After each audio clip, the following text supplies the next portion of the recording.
అందరికీ ముందుగా నమస్కారం. నా పేరు వంగరి సాయి కుమార్, బోడుపల్లి జనసేన పార్టీ మేడ్చల్ నియోజకవర్గం.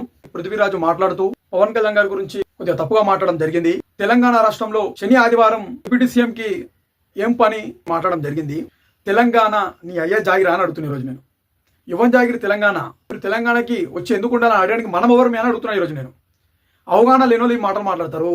సోషల్ మీడియాలో హైలైట్ కావడానికి పొద్దుగా లేస్తా నా వీడియో సోషల్ మీడియాలో కనిపిస్తుందా లేదా అని తెలుసుకోవడానికి ఇలాంటి మాటలు మాట్లాడతారని చెప్పి కూడా ఆ వీడియో చూసిన ప్రతి ఒక్కరికి కూడా క్లియర్ కట్ గా అర్థమవుతుంది. పవన్ కళ్యాణ్ గారు తీసినటువంటి సినిమాల డబ్బులు ప్రజలకి 1000 కోట్లు వంచండి ఇప్పటి వరకు. మరి నువ్వు ఎక్కడ ఏ ప్రజలకి దానం చేసినావు, నీ సొంత డబ్బులు ఎక్కడ ఖర్చు పెట్టినావు ఒకసారి చెప్పాల్సిన అవసరం ఉంది. హైదరాబాద్ సిటీ మహానగరంగా ఈరోజు పేరు వచ్చింది. అది మనకు తెలియదు. ఫస్ట్ ఆఫ్ ఆల్ మనము ఫ్రేమ్లో కనిపించడానికి, ఈ నోటికి ఏదో వస్తుంది మాట్లాడడానికి, ఇక్కడ సోషల్ మీడియా ఫ్రీగా ఉందని చెప్పి మాట్లాడితే నీ విలువలు, నీకున్నటువంటి క్రెడిబిలిటీ దెబ్బతింటుందని చెప్పి కూడా ఒక జనసేన పార్టీ తెలంగాణ గడ్డ మీద పుట్టినటువంటి ఒక బిడ్డగా నీకు తెలియజేస్తున్నాను. సబ్జెక్ట్ గురించి ప్రశ్నించు. జర్నలిస్టుల గురించి ఎవరైనా సరే తప్పుగా మాట్లాడితే ప్రతి ఒక్కరం స్పందిద్దాం, ఎదురు తిరుగుదాం. కానీ అక్కడ జరిగిన జర్నలిస్ట్కి, అక్కడ జరిగినటువంటి సబ్జెక్ట్కి, నువ్వు మాట్లాడుతున్నటువంటి మాటకి సంబంధం లేనటువంటి విషయం అని చెప్పి కూడా రాష్ట్ర ప్రజలందరికీ కూడా ఈరోజు క్లియర్ కట్గా అర్థమవుతుంది.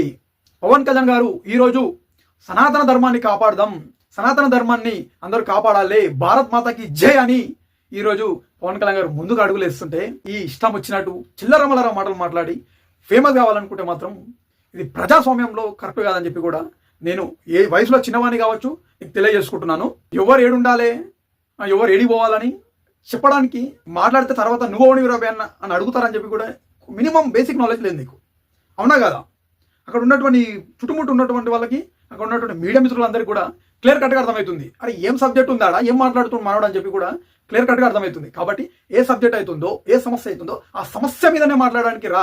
తెలంగాణ ముఖ్యమంత్రి ఎవరైతే ఉన్నారో ఆ ముఖ్యమంత్రితో చూసుకో, నీ సవాల్ ఏమైనా ఉంటే. తెలంగాణ రాష్ట్రంలో కాంగ్రెస్ పార్టీ ప్రభుత్వం ఉంది కదా, వాళ్ళని ప్రశ్నించు.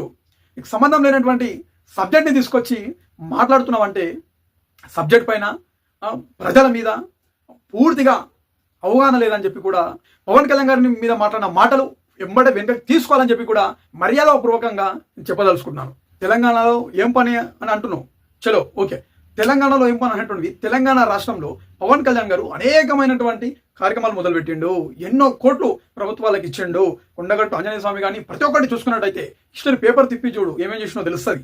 అప్పుడు నీ నోరు ఎవడు కట్టేసిండు, అప్పుడు నువ్వు నీ నోరు ఎందుకు మాట్లాడలేవు? అదే ఆంధ్ర నాయకులు తెలంగాణలో ఎందుకు ఇస్తారని ఎందుకు మాట్లాడలేకపోయినావు అంటే ఇది కేవలం పవన్ కళ్యాణ్ గారి గురించి మాట్లాడి నువ్వు హైలైట్ అయ్యామనే ఇది క్లియర్ కట్గా అర్థమవుతుంది. తెలంగాణ ప్రజలు కూడా దాన్ని గమనిస్తారు. కాబట్టి కొద్దిగా నేర్చుకొని సబ్జెక్ట్ పైన అవగాహన పెంచుకొని